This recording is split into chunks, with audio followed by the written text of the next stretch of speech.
When you home educate, you're on your own. For us, unschooling has meant using a tutor. It has meant taking a child off for a neuropsych evaluation at one point. It has meant taking kids to school that wanted to try it out. It's changed over the years and it's evolved as the family and the kids have evolved. And in the end, you will never know if your child was as successful as they would have been, because those variety of opportunities and the variety of expertise that teachers offer are not available for your child.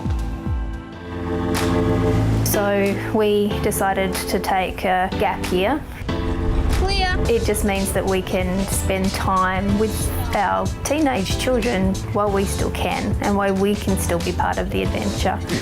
And the other amazing thing, of course, is we can bring our dogs as well. So we've got, 6 of us on board, really. The Clark family are setting sail up the east coast of Australia, which means this is the kids' classroom. One of the good things about homeschooling is you can choose your own electives. Lyndon's really interested in 3D printing, electronics, so he's in charge of our navigation. With a 3D printer on board, he's making pieces for the boat as we need them. All right, Lyndon, slow it down. We need to turn around into wind. They're also learning to sail, which is a challenging thing sometimes, and we're working well together as a team to do that. Autopilot on now, mate. I think COVID showed us that we can work from home, we can homeschool from home, so it was something that would be possible, so we decided to give it a go.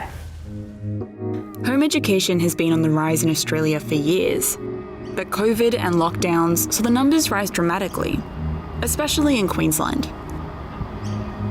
It's pretty easier for me, so I get better grades when I homeschool than actually schooling in person. And it's cool. In 2020, when schools closed and classes went digital, Lisa was one of many students across the country whose learning went online. And she was so well organized.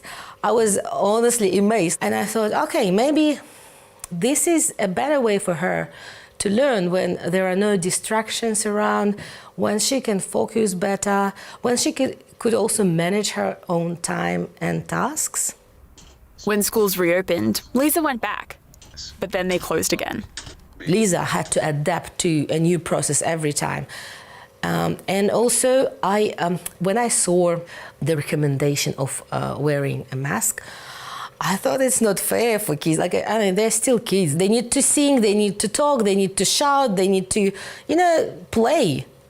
And with the masks, I think that would be very limited, these children activities. The first 2 weeks were a bit challenging to organize all the resources and activities for Lisa. But I think once we're all set up, it's going to be nice and beautiful. Parents who had never contemplated home education, who may have just really enjoyed that family time. Their children really enjoyed the flexibility that it offered for them. Dr. Nikki Brunker is an education expert at Sydney University.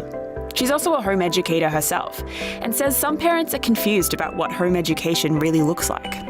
And the reality is that schooling during lockdown was so vastly different to home education. Parents and children and young people all had amazing support from teachers, schools, all of the staff across schools. When you home educate, you're on your own. And families who were home educating through the pandemic struggled just as much as the rest of us.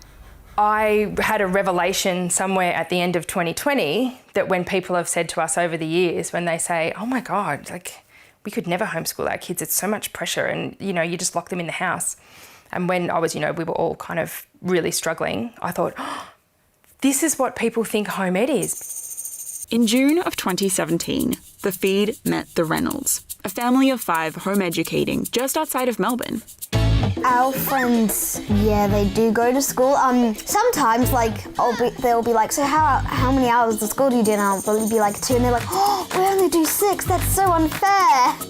The Reynolds were doing something called unschooling. There are no age set benchmarks. So my eldest daughter learned to read at about 9. Willow was probably 8. And Harper would have been 7. Back then I was very invested in dancing, right? So I wanted then? Because you're not invested in dancing. No. So I've always been very invested in dancing, and I still am, but back then I wasn't on point yet, but it was like a dream. Both Willow and Harper are still passionate about dance, and while they've dabbled with more formal education, they found remote learning a good compromise that gives them plenty of time to practice. For us, unschooling has meant using a tutor. It has meant taking a child off for a neuropsych evaluation at one point to learn about learning disabilities.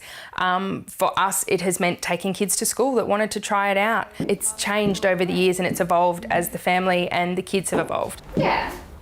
Willow's doing school remotely, Harper a mix of home and school, and Tanner started TAFE. I have to wake up at 6 now. I've never had to experience this.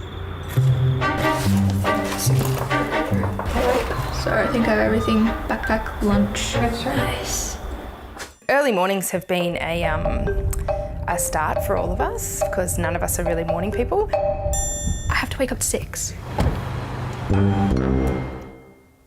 We've really found that in both situations, being public high school and TAFE, the teachers were all very impressed with how self-motivated the kids were. They're like, oh, we really want to be here. So because we want to be here, we're going to do the work, we're going to learn what we have to do. There's quite a bit of research in the United States looking at that experience of how well home-educated kids do because of their familiarity with having autonomy, being able to direct their learning, being able to manage their time, organise what they're doing. They're skills that are really crucially important in a university degree. Look, what we don't hear from homeschooling is the range of ordinariness, the range of poor schooling. Tom Alleganarius is the former chair of the New South Wales Educational Standards Authority, which, among other things, is responsible for the regulation of homeschooling. It is something that has to be undertaken as a full-time role, and in the end, you will never know if your child was as successful as they would have been because there's variety of opportunities and the variety of expertise that teachers offer are not available for your child. Of course, it took much more of my time comparing to where I was bringing her to school, just, forgetting about her studying and then picking her up. Of course, then I need to put everything together. Remember what we did yesterday. So, of course, you are spending more time with your kid. But I'm okay with that. I'm actually enjoying that. 63 divided by 7 is 9. Yes, exactly. You don't get to see as much people as you do in schooling. Pretty much everything, there's no problems except that I miss my friends and all of the people. And that's natural, that's okay. And I said, okay, Lisa, we can just organize a lot of play dates, we can organize this communication with you and your friends.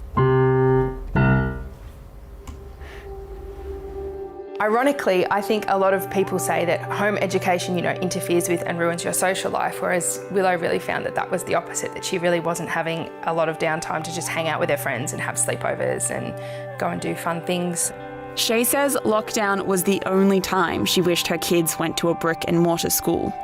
Lockdown must have been the same for us was a sentence we heard a lot. Nothing changed for you, did it?